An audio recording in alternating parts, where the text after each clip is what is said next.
Hello. Hello. So today we were going to go to the woods and I woke up so tired again. Still tired. So I sat here trying to get ready, trying to get motivated, trying to get sorted, and ended up falling asleep. And cut long story short, we didn't go. I'm disappointed. I'm disappointed that we didn't go. They say the next 2 or 3 days we got rain. So today really was probably my only opportunity to go. And I'm that tired. I don't know why I'm so... Well, I do know why I'm so tired. It's this potential ME. That's what it is. And it's driving me up the bloody wall. But never mind. It is what it is. So we have to find things to do indoors. Now, I've found a couple of things to do indoors. I'll just show you this very, very briefly. Yes! Yes, finally! Finally, I'm working on a piece of art. Can you believe that? And did you want to see my new boxes? Probably not. So, what did you want to see? Imagination. You can't see it because of the light coming through. At least it's a reasonable day. Now then, this is what I wanted to show you. The Smiths. I think it's called Collected. I haven't got Complete, something like that. I haven't got my glasses on. I'm sure it's called The Smiths Complete. So let me just show you there. The Smiths Complete. And you see it's got all those albums on. So yeah, The Smiths Complete. So I'm really chuffed to finally get that. It's taken a while. Very oddly, it went up to up north somewhere before coming down to me. They sent me an email saying, we do apologise. We'll get it right. It was Royal Mail. We do apologise. We've sent your parcel to, I don't know, beginning with L. Was it Loughborough? I don't know, somewhere. Absolutely crazy. But there you go. So it's arrived. So that's good. So, because we're indoors, we're going to have a day of perhaps splashing a little bit of paint around and listening to music and chilling out, doing whatever we do. But this video is not about being tired, and it's not about paint, and it's not about boxer shorts or anything else. This video is stepping back into about, I think it may have been September. I'll tell you where I was. I was sat on a bench and a squirrel came to play with Bodie. Do you remember a squirrel, then a pigeon? Do you remember? And I was talking about estrangement. So this is really Estrangement Part 2, because I don't know why this is kind of blipped up, but it has. I've got I've got a number of comments underneath that video under Estrangement, which is really good. I say good. It's sad as well, because there's a lot of people going through the same, which is a real shame. You know, I mean, what are the answers to it? You know, I couldn't find the answers then, and I still can't find the answers now. But at least, you know, we can sit and discuss it and have a chat while we have a Slurpee. So, cheers.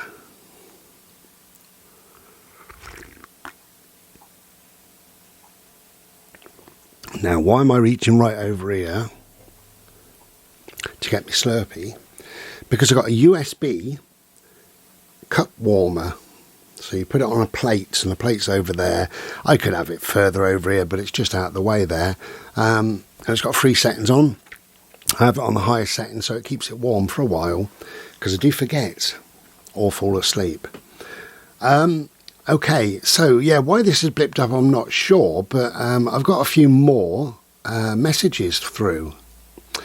Now, one of them, he does comment on my videos fairly often, so we're going to call him H, Mr. H maybe, Mr. H, bless you.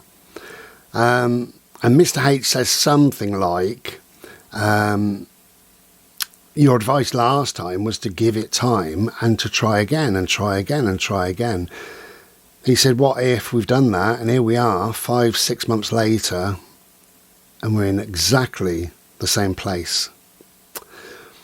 And I have a similar message really from somebody else who says, you know, the time has gone on. And in her case, it's many years, you know, and she was just saying about time, you know, how long do we give it? You know, is there a time limit to it? Well, no, there's not a time limit to it. It's up to you, isn't it? It's an individual thing, really. And I know what you're saying. You're saying, when do I draw a line under things? And for H, you say that it's been another 6 months, you know, so that would take it, if I remember right, you said it's nearly 2 years, so 2.5 years, you're saying, with no contact whatsoever. So how much longer do you give it? Well, it's up to you. I firmly believe, I do know that you eventually, when the time's right, I know that you, me, everybody else, you will have to come to a level of acceptance. You don't have to like the situation, but you have to accept the situation. It is what it is and it can't be changed. And you have to come to that level of thinking, it cannot be changed. By trying to change it, what are you doing? You're making a victim of yourself. You're banging your head against a brick wall. You're getting nowhere and you're upsetting yourself. And you have to say, okay, I now accept. Don't like it, but I accept that the situation is this. The situation is now beyond my control. And once you get to that level of thinking, you end up thinking probably the same as them, either whether it's a family, whether it's one person, two people, a child, whatever, who's distanced themselves from you. You end up thinking similar to them, and it's the right way, I believe, it's the right way to think after trying and trying and trying again. You should always try again because you never know. But if you've reached that level where to try again is causing you either mental anguish or it's really impacting negatively in your life in some way, then perhaps you've got to rethink and you've got to move on. Now, the way I see it is, I think most of us would agree that we have a family, or we have children, or nephews and nieces, brothers and sisters, whatever, you know, a family of some sort out there as a buffer between us and the craziness of the world. You've always got your family. Your family have always got your back. There's always that level of that safety net, that level of support as well, that unconditional love. The people that you could turn to at midnight and say, I need your help, and they drop everything and they'd be there. That's what we hope that families are there for, because most of us would be of that way of thinking, of all of that way of thinking. Sadly, we have to look back and think, well, hang on, there has been times where I could do with a family member, or my family, whatever, and where were they? They weren't there. And there's been other times, you know, where perhaps you needed them, or you would have liked them. You didn't even ask them, but they knew what you were going through, and they could have stepped up and said, look, I'm here for you. And they didn't. And there's been many, many occasions, maybe, that is the scenario, that is the situation, that is what you're now faced with and have been faced with, maybe for a long time, maybe for years, who knows. So you have to move on, and you have to think, okay, well, all of those things, you know, that buffer, that unconditional love and what have you, I still need that in my life. We all do.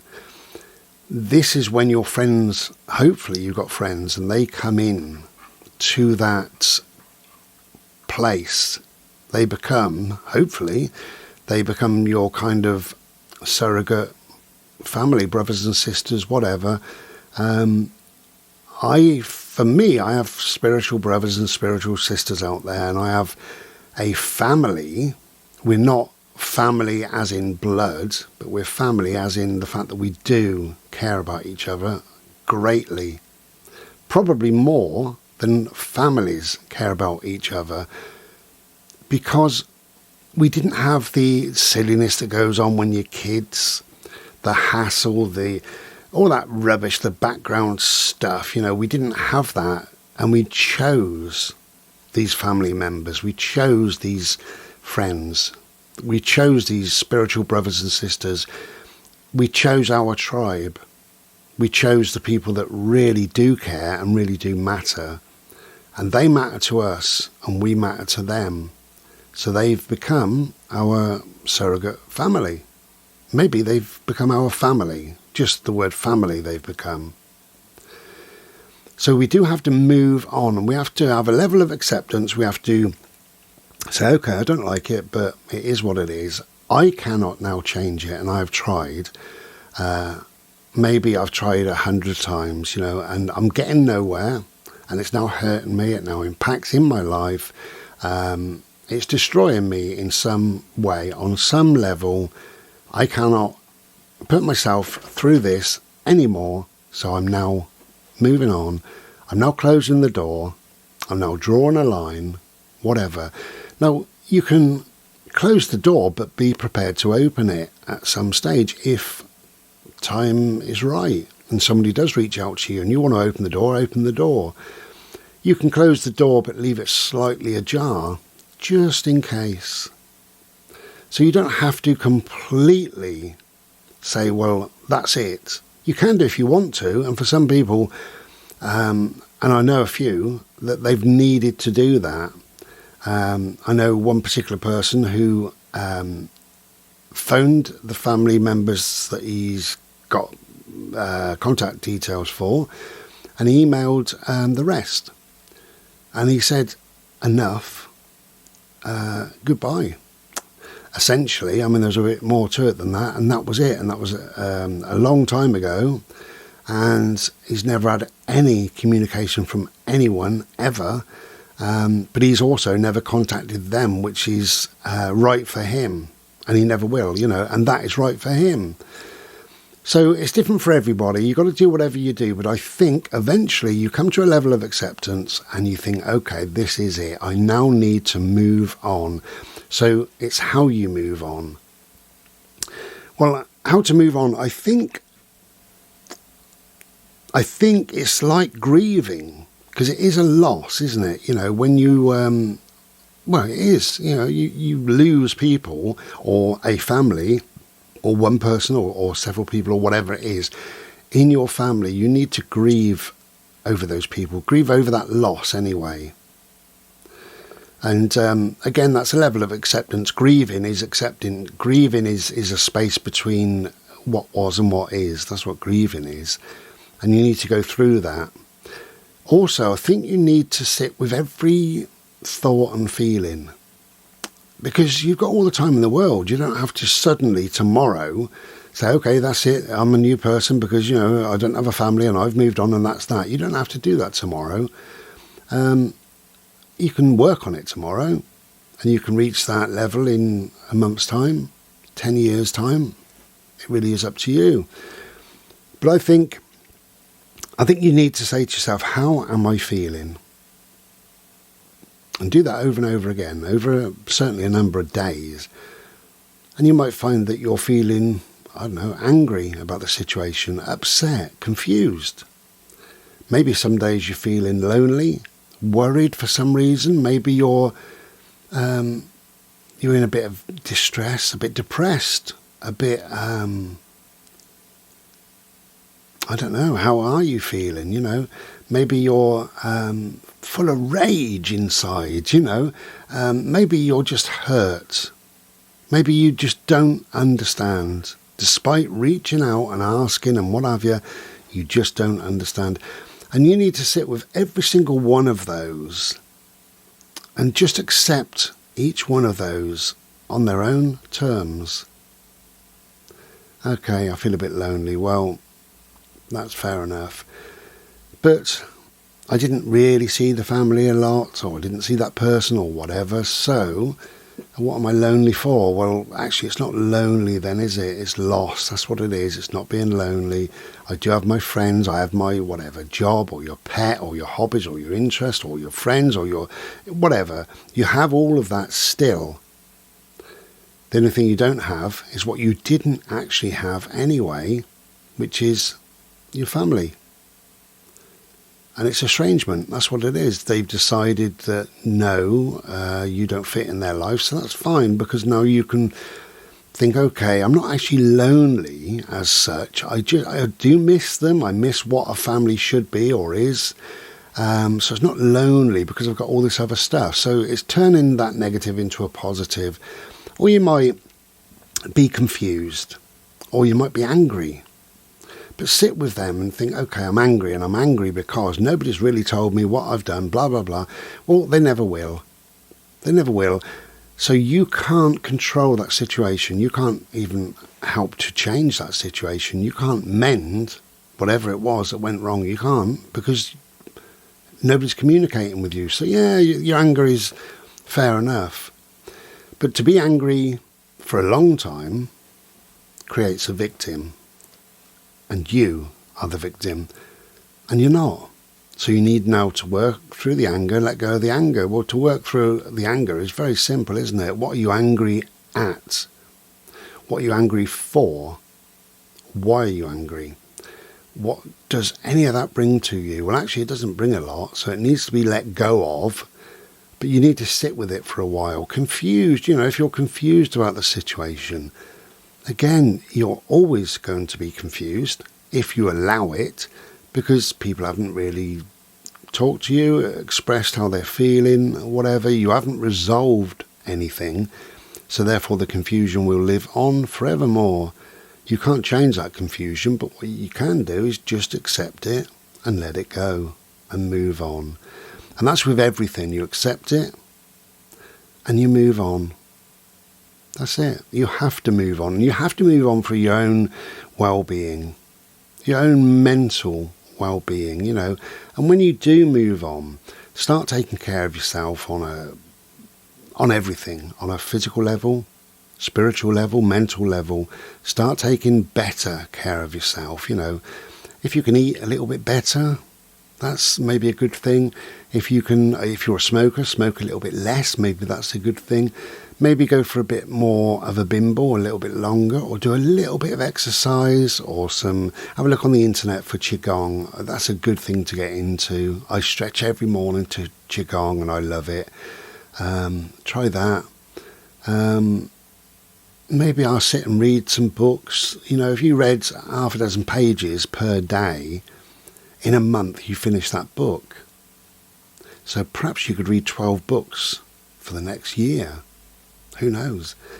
Perhaps there's a hobby or an interest that you've wanted to do or try, or somewhere you want to go to, or whatever, Perhaps rather than worrying and thinking and trying to communicate and contact your family, perhaps when you stop doing all that, perhaps that gives you time to spend with your family, your friends, or your new spiritual family, your pseudo family, or as we're just going to call it, your new family. They are your family. Perhaps it will give you time rather to phone them rather than texting the old family and saying, are you okay? I haven't heard from you.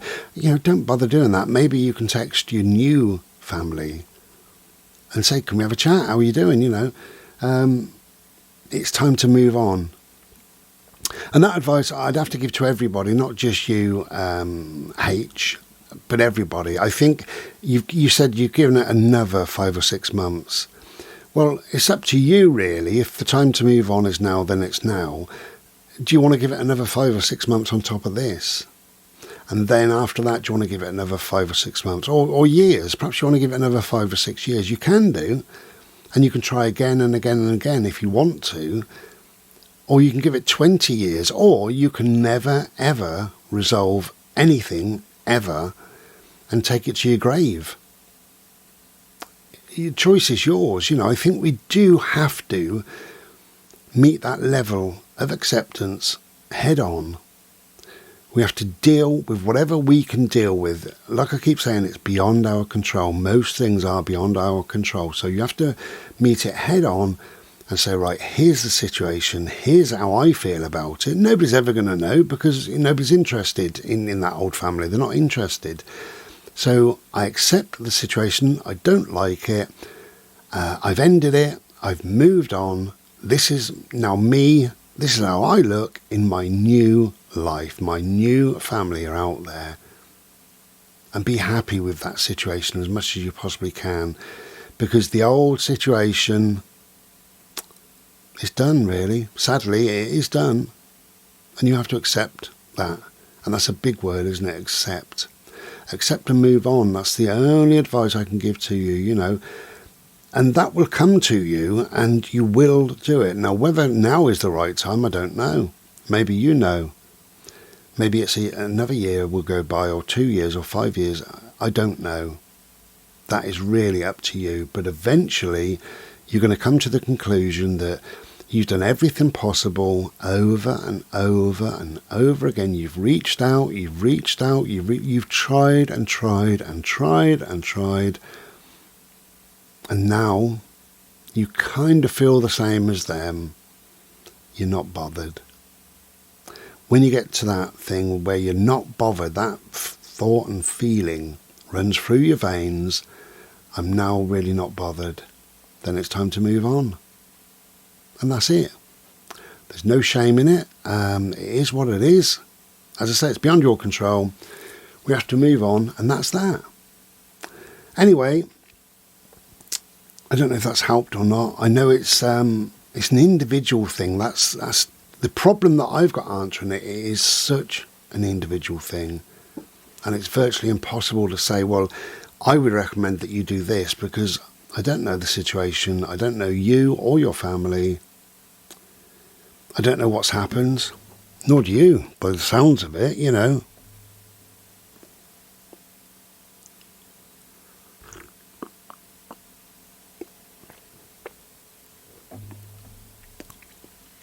So yeah, Estrangement Part 2. But if you're going through anything like this, I would say first and foremost, do try. It may be a simple misunderstanding. It may be that if it's adult children that have gone a bit quiet on you, maybe there's an issue or a problem that either they need time on their own, they need to deal with it on their own, because they are adults now. So perhaps they do need to pull away just for a while they sort something out. But ask them, and say, I am here for you, and maybe they'll just say, okay, but I need to pull away. I'll contact you whenever. Maybe they'll say that. I don't know. But if you're going through it, you're not alone. Reach out, speak to your friends, speak to your new family, speak to people and get some clarification in your mind, some level of understanding as to what's going on, to the best of your ability. You're probably never ever going to know, but at least you've got a little bit of something in the back of your mind, and perhaps that helps. If it turns out, like many, that you haven't got a single clue, then with that not having a single clue, you can say, well, in that case, I can't do anything. Nothing. I have no clue whatsoever, so therefore I can do nothing. Nothing. And therefore you have to move on. You do have to move on, because you can't do a single thing. And that really is quite freeing in a way. You can't do anything, so why bother trying? But I would say, initially, do try. Everybody should try. And perhaps try again. And then when you've reached that level of acceptance, then it's time to look forward. We don't look back, do we, in our lives? There's pointless looking back. Move on. See who's out there, what's out there. Move on into something lovely, something new. Anyway, so I hope that's helped, and we'll be back another day, no doubt. Take care then, and be well.